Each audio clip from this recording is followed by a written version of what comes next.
بسم اللہ الرحمن الرحیم۔ السلام علیکم، ہم وطن گوش میں خوش آمدید۔ ہمارے چینل کو سبسکرائب کریں اور بیل آئیکن کو کلک کریں تاکہ آپ کو آنے والی ویڈیوز کی اپڈیٹ ملتی رہے۔ شکریہ۔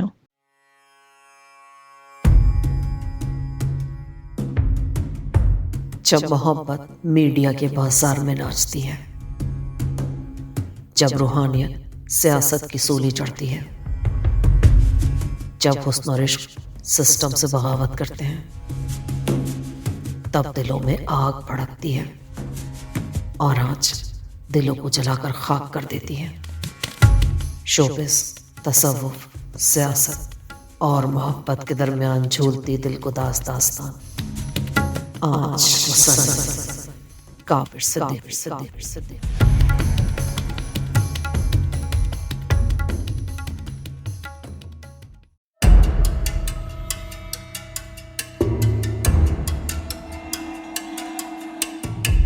ایپیسوڈ 7۔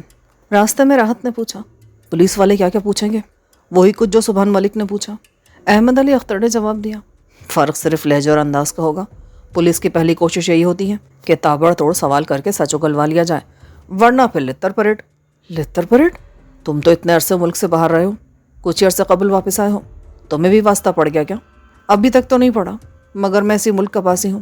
جب دیگر معاملات میں کوئی تبدیلی نہیں ہوئی تو اس معاملے میں کیا تبدیلی ہونا تھی؟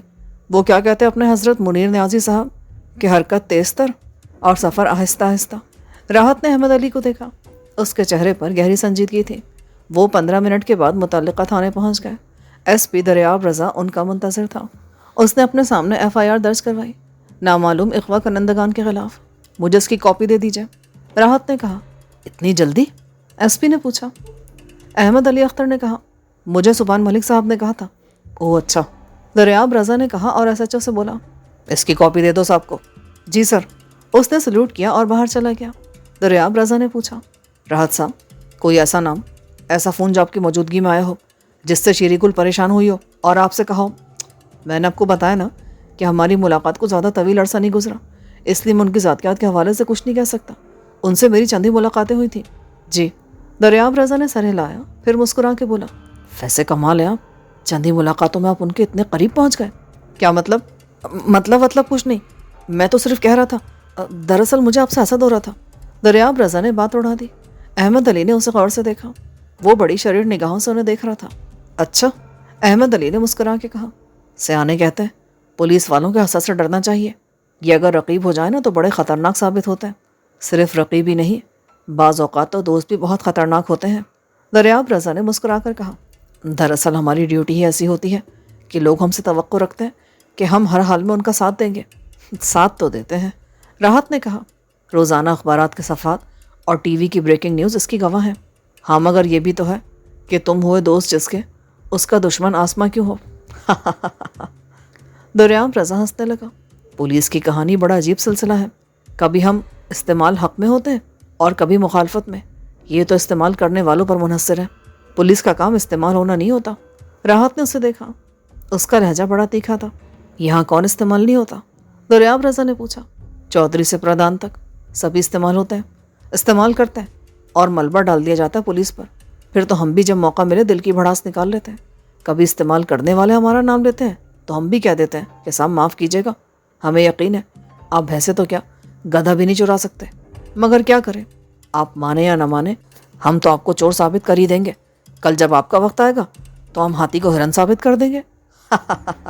ویسے یہ جو اپنی گلے شیری ہے نا، یہ آپ ہی کیا تو اپنی آفت لائی ہوں گی۔ کیا مطلب؟ راحت نے پوچھا۔ اس کے لہجے میں تعجب تھا۔ آپ نہیں سمجھیں گے کہ آپ نے فقط رنگ و برش کی دنیا دیکھی ہے۔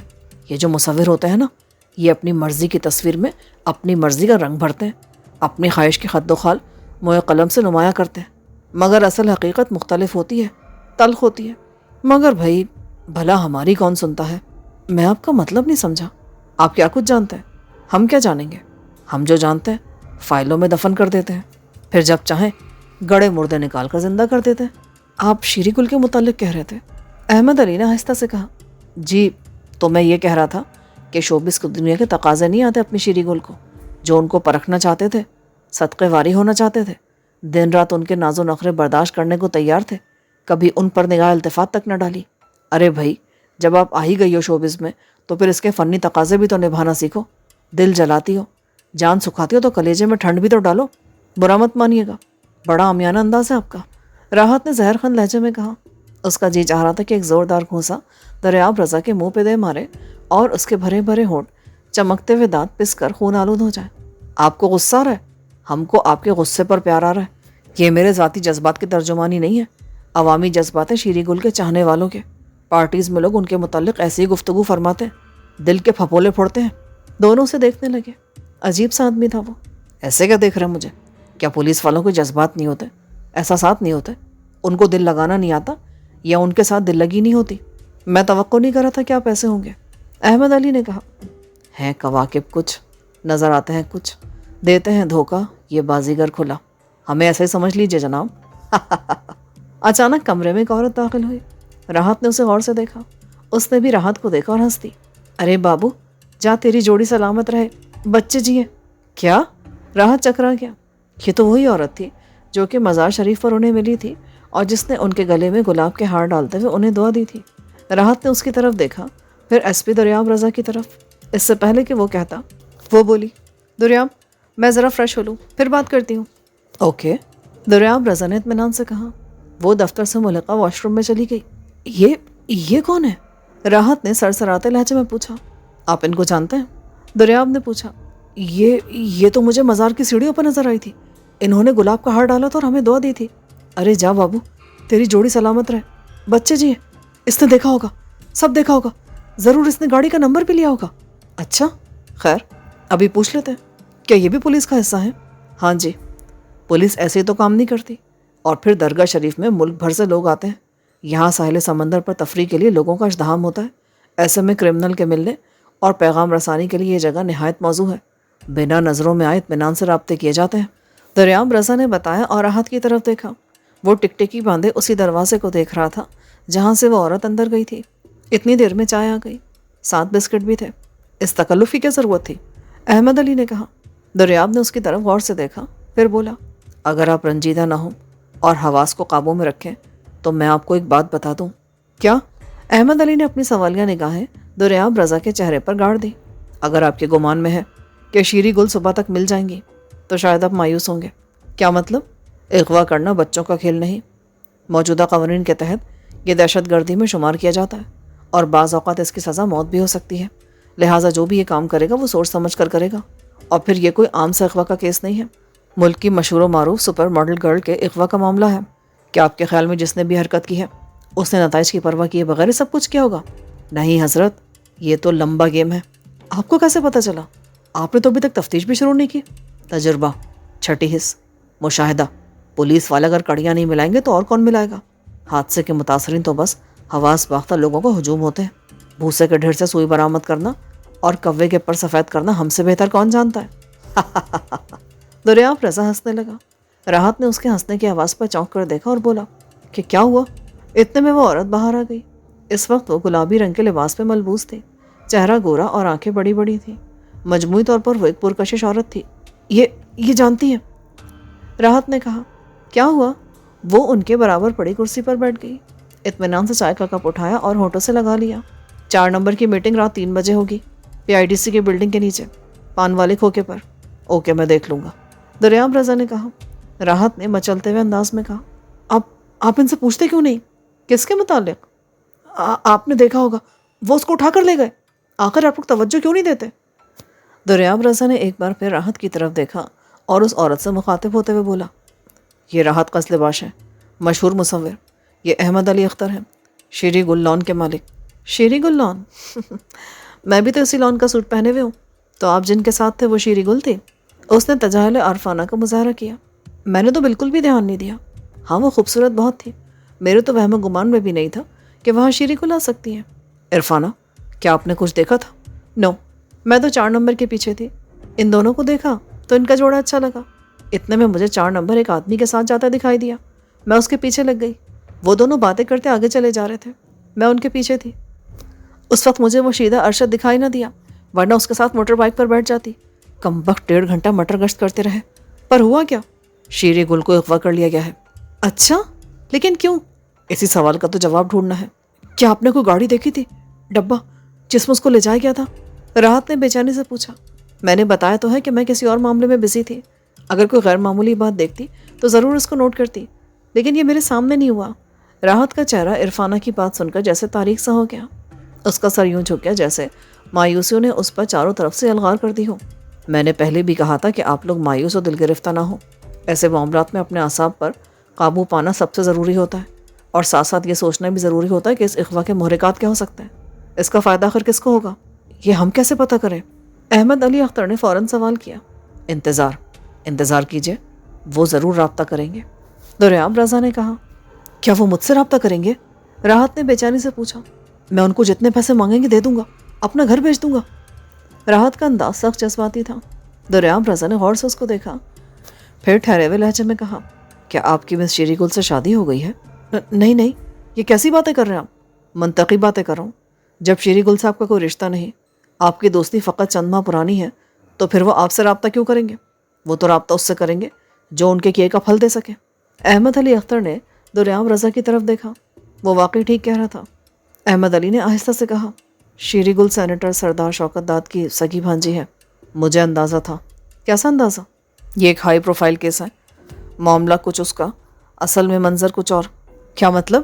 کچھ مجھے بھی تو بتائیں، کیوں پہلیاں بجھوا رہے ہیں؟ راحت نے کہا، ہم شروع کرتے ہیں تفتیش، جو نتیجہ آئے گا آپ کو مطلع کرتے رہیں گے۔ اس دوران اگر آپ کو کوئی نئی بات معلوم ہو تو براہ راست مجھے فون کر لیجیے گا۔ دریاب رضا نے اپنا کارڈ راحت کو دیتے ہوئے کہا۔ احمد علی نے دریاب رضا کی طرف دیکھا اور پھر راحت کی طرف دیکھا۔ چلو راحت۔ راحت اٹھ کھڑا ہوا، وہ رسمی طور پر ہاتھ ملا کے دریاب رضا کے کمرے سے باہر آ گیا۔ اس دوران عرفانہ بالکل خاموش رہی، وہ ایک لفظ نہ بولی اور نہ ہی اس نے اس معاملے میں کوئی دلچسپی دکھائی۔ حالانکہ شیری گل کوئی عام لڑکی نہیں تھی اور اس کا اغوا ایک غیر معمولی واقعہ تھا جو اس وقت ملک بھر کے میڈیا ہاؤس کا سب سے گرم موضوع تھا۔ باہر نکلتے ہوئے احمد علی نے پوچھا، میرے گھر چلو گے یا میں تمہیں تمہارے گھر ڈراپ کر دوں؟ میری گاڑی تو وہاں تمہارے گھر کھڑی ہے، مجھے گھر چھوڑ دو اور گاڑی ڈرائیور کے ہاتھ بھجوا دینا۔ احمد علی نے اس کو غور سے دیکھا، وہ بہت اداس اور مزمحل دکھائی دے رہا تھا۔ چند ہی گھنٹے میں اس کی حالت غیر ہو گئی تھی۔ تم مجھ سے محبت کر بیٹھے ہو؟ احمد نے گاڑی ریورس کرتے ہوئے دھیمے لہجے میں پوچھا۔ کوئی بچ سکا اس ساحرہ سے؟ راحت کے ہونٹوں پر ایک پھیکی سی مسکراہٹ آ گئی۔ میں کوئی کی بات نہیں کر رہا، تمہاری بات کر رہا ہوں۔ پتہ نہیں یار، ہمارے درمیان تو چند ہی ملاقاتیں ہوئی تھیں، ابھی تو کہنے سننے کا کوئی مرحلہ بھی نہیں آیا تھا، اور نہ ہی میرے اندر اظہار کا حوصلہ تھا۔ نہ کہنے والی محبت آزار ہوتی ہے، آزار ہی تو ہے اب زندگی۔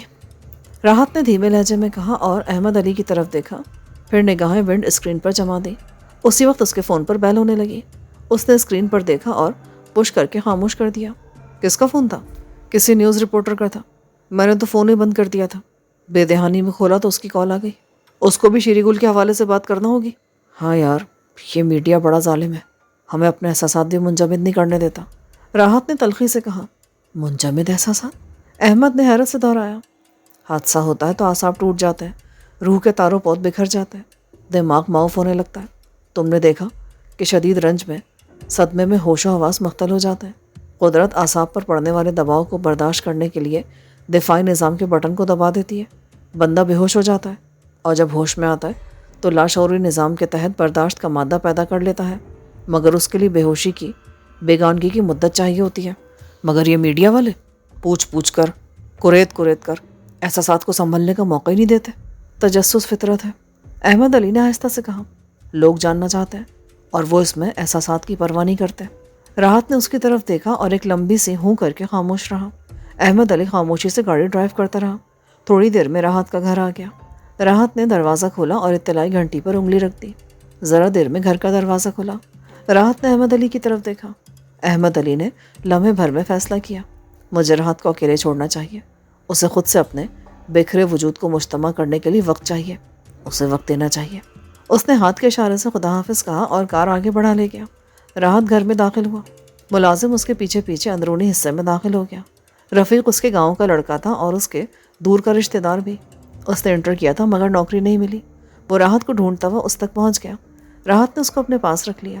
کھانا بنانے کے لیے ملازم تو آتا ہی تھا۔ رفیق نے بہت جلد کھانا بنانا سیکھ لیا اور اس نے راحت کی پسندیدہ کافی بنانے میں مہارت حاصل کر لی۔ رفیق کم غور اپنے کام سے کام رکھنے والا لڑکا تھا۔ اس نے راحت کو دیکھا کہ وہ اپنے کمرے میں جا رہا ہے۔ رفیق کچن میں گیا، کافی بنائی، 2 کباب فرائی کیے، پانی کی بوتل ٹرالی میں رکھی اور راحت کے کمرے کی طرف چل پڑا۔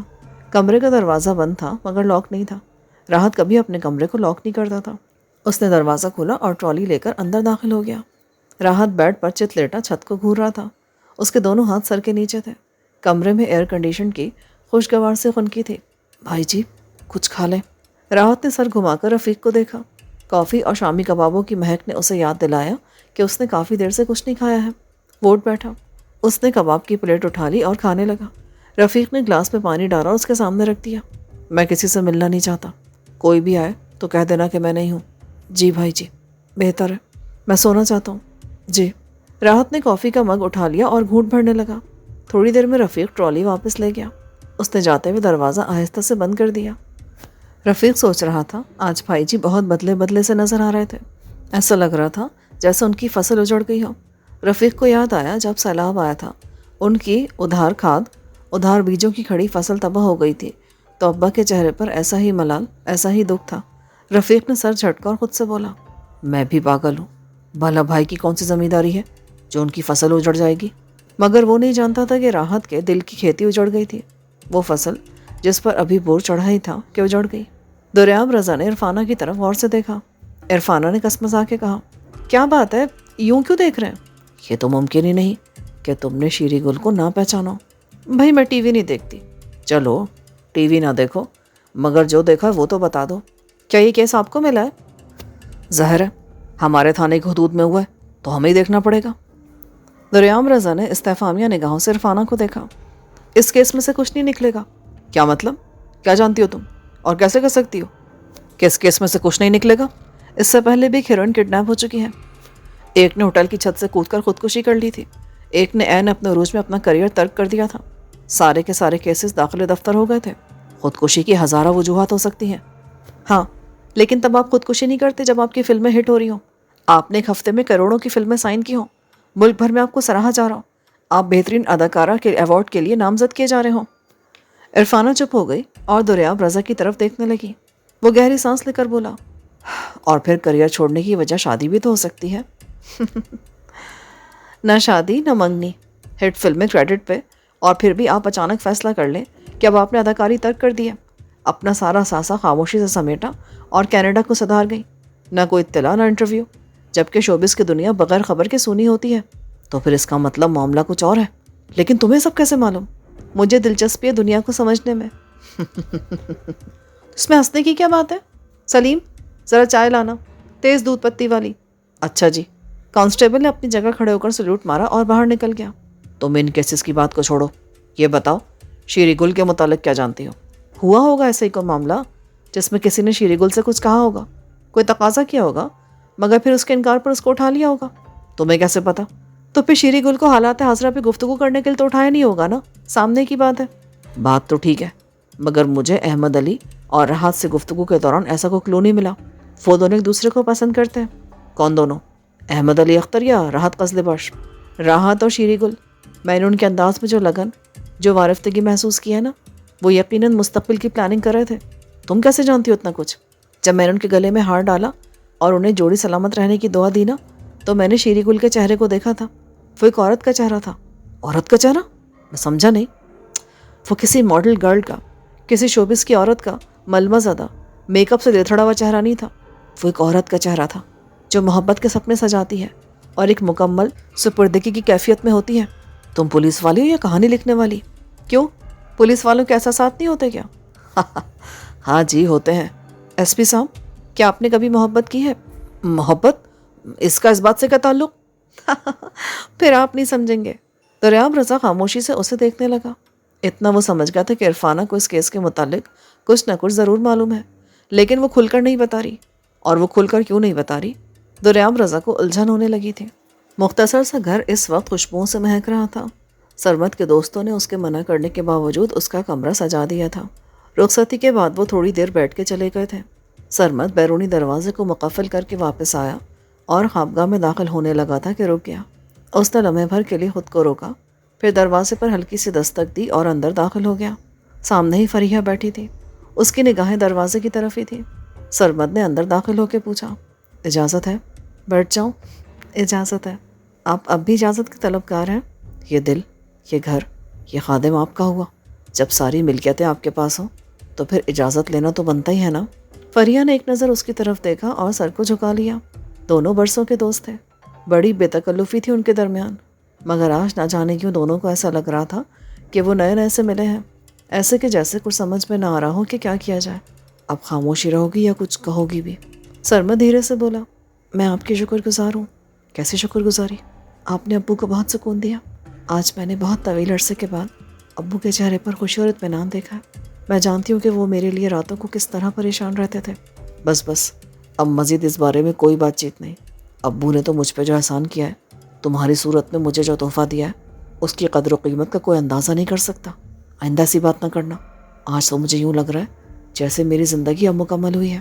سرمد نے ہاتھ بڑھا کر فریحہ کا ہاتھ اپنے مضبوط ہاتھوں میں تھام لیا۔ ہم الگ الگ نہیں، ایک ہی ہیں۔ سرمد نے اس کی جانب والہانہ نگاہوں سے دیکھا۔ اس کی نگاہوں میں گرم جذبات کے شرارے چمک رہے تھے۔ فریحہ مسکرا دی اور اس نے اپنے نرم حنائی ہاتھوں میں سرمد کا ہاتھ مضبوطی سے تھام لیا، ایک نئے سفر کے آغاز کے لیے۔ شیری گل کو زمین کھا گئی تھی یا آسمان نگل گیا تھا؟ ملک بھر میں چمگوئیاں ہو رہی تھیں۔ ابھی تک اغوا کنندگان کی جانب سے کوئی مطالبہ سامنے نہیں آیا تھا۔ شیری گل کوئی معمولی شہری نہیں تھی، بلکہ ملک کی جانی مانی حسین ترین ماڈل تھی۔ شیری گل لان کے لانچ ہونے کے ساتھ ہی 2 فلم سازوں نے اس کو ریکارڈ معاوضے پر سائن کر لیا تھا۔ وہ ملک کی پہلی ہیروئن تھی جس کی سائننگ اماؤنٹ 10 کروڑ روپے تھی۔ وہ ملک جہاں سیریل کروڑوں میں بنتے ہوں، وہاں ابھی ایک عام سی بات بن گئی تھی کہ جس قدر مہنگی کاسٹ ہوگی، کامیابی کے امکانات اتنے ہی بڑھ جائیں گے۔ پروڈیوسر ایسوسی ایشن، شوبز کے مختلف فورمز مسلسل احتجاج کر رہے تھے۔ حکومت پریشر میں تھی کہ کسی بھی طرح اس معاملے کو ختم کیا جا سکے، لیکن شیری گل کے اغوا کرنے والوں کا کوئی سراغ، کوئی نشان سامنے نہیں آ رہا تھا۔ اللہ جانے کہ وہ ہوا میں تحلیل ہو گئی تھی یا دھواں بن کر اڑ گئی تھی، اس کا کہیں بھی کوئی اتا پتہ نہیں مل رہا تھا۔ ادھر سردار شوکت داد نے آسمان سر پہ اٹھایا ہوا تھا۔ ایک تو وہ پہلی شیری گل کے شوبز میں آنے کے سخت خلاف تھا، مگر اکلوتی بھانجی ہونے کے سبب مجبور ہو گیا تھا۔ شیری گل کے والدین پہاڑی مقام پر لینڈ سلائڈنگ کے حادثے میں انتقال کر گئے تھے، اور 5 سال کی شیری گل کو سردار شوکت داد نے اپنی اولاد سے بڑھ کے پالا تھا۔ وہ قبائلی لوگ تھے اور عورتوں کو سامنے لانے کے قائل نہیں تھے، لیکن سردار شوکت داد اعلیٰ تعلیم یافتہ ہونے کے باعث دوسروں کی نسبت قدرے روشن خیال تھا، مگر شوبز کو وہ بھی پسند نہیں کرتا تھا۔ شیری گل کے اس طرح ٹی وی کمرشلز میں اور اب فلموں میں کام کرنے کو اس نے پسند نہیں کیا تھا، لیکن شیری گل کے سامنے وہ مجبور ہو جاتا تھا۔ اس کے دونوں لڑکے بھی اپنے باپ کی دکھتی رگ سے واقف تھے، وہ دکھتی رگ جس کا نام شیری گل تھا۔ ان کو اپنی کوئی بات منوانا ہوتی تو اس کا ذریعہ بھی شیری گل ہی بنتی تھی۔ سردار شوکت داد اس وقت سخت غصے کے عالم میں مٹھیاں بھیجے اپنے وسیع عریض ڈرائنگ روم میں ٹہل رہا تھا۔ اس کے سامنے سر جھکائے ہوئے ملک خدا بخش بیٹھا تھا۔ یہ تم نے حفاظت کا فریضہ سر انجام دیا ہے؟ بتاؤ، کیا یہ ہے تمہارا کام؟ اس طرح نبھائی تم نے ذمہ داری اپنی؟ ملک خدا بخش کچھ نہ بولا، سر جھکائے بیٹھا رہا۔ کیا بہرے ہو گئے ہو؟ میں تم سے کچھ پوچھ رہا ہوں۔ جی۔ تم آخر تھے کہاں؟ سردار جی، بی بی جی نے مجھے حکم دیا تھا کہ میں ان کے آس پاس بھی نہ پھٹکوں۔ وہ کوئی بچی نہیں ہے جو کہیں گم ہو جائیں گی۔ اور تم نے اس کا کہا مان لیا؟ دیکھا اس کا نتیجہ؟ میں کیا کرتا، آپ تو جانتے ہی ہیں بی بی جی کتنی ضدی ہیں۔ اور اس دن… ہاں اس دن پھر کیا ہوا تھا اس دن؟ وہ جی، وہ تصویر والے کے ساتھ نکلی تھی، وہ تو ان کی نگاہ مجھ پہ پڑ گئی تو بری طرح جھلا گئی، اور انہوں نے مجھے فوراً دفع ہو جانے کو کہا۔ اور تم دفعان ہو گئے؟ اگر زندہ رہنا چاہتے ہو نا تو شیری گل کو ڈھونڈو، وہ تو مرے گی ہی مرے گی، مگر تم بھی اپنی جان سے جاؤ گے۔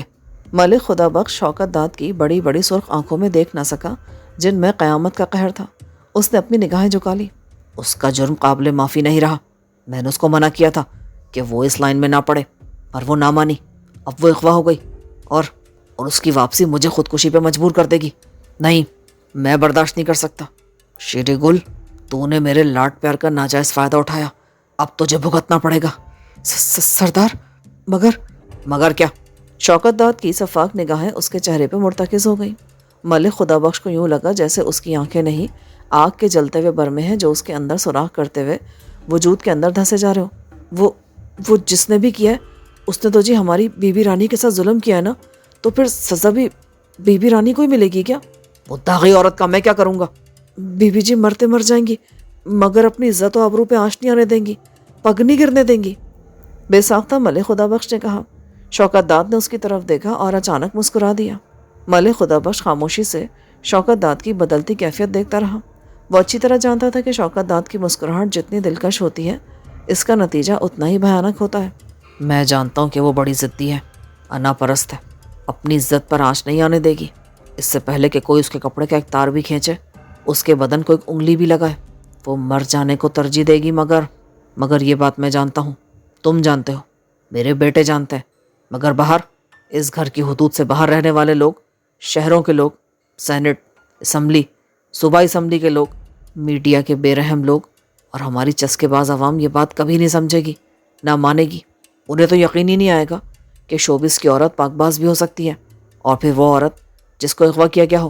یہ سب بنا مقصد تو نہیں کیا گیا ہوگا نا؟